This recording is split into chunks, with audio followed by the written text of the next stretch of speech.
মুন্সিগঞ্জ। মুন্সিগঞ্জ। নাম জিজ্ঞেস করেন আগে। আপনার নাম? আমার নাম বিচারপতি শামসুদ্দিন চৌধুরী মানিক। বিচারপতি শামসুদ্দিন মানিক। মানিক কে? হাইকোর্টের যেটা কয়েকদিন আগে একটা উপস্থাপন করছো চ্যানেল আইতি। সেই মানিক কে? সিনেলাইতে? হ্যাঁ হ্যাঁ। সেই মানিক ওনার নাম হলো বিচারপতি মানিক, বাড়ি মুন্সিগঞ্জ। আপনার পিতার নাম? পিতার নাম মরহুম আব্দুল হাকিম চৌধুরী। আব্দুল হাকিম চৌধুরী। গুড। জি।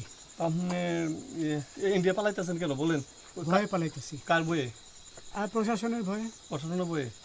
ওই একটা মেয়ে যে বলছিলেন যে ইয়ের বাচ্চা, দীপ্তি চৌধুরী। ওইটা আমি খবর চাইছি। নামটা বলার পরে নামটা বলার পরে আমি বলি আপনাকে, আমি এই যে দেখেন আমি হ্যাঁ এই রোগী। কিসের? আমি তো কত রুগী নেই, মিডিয়াতে তো খুব সুন্দর। আচ্ছা আচ্ছা শোনেন শাহিন সাহেব একটু আমি বলি, স্লো। হ্যাঁ। আপনার কাছে এই মুহূর্তে এরা যখন ধরছে আমি একটা আমাদের কথা প্রতিনিধি কি কি ছিল সাথে? আমি দাঁড়ান আপনার বলি। সাথে কি কি ছিল এটা বলেন। আমার সাথে ছিল ব্রিটিশ পাসপোর্ট, হ্যাঁ, বাংলা পাসপোর্ট, বাংলা পাসপোর্ট, টাকা টাকা, আর কয়টা কি ই কার্ড, ডেবিট কার্ড আর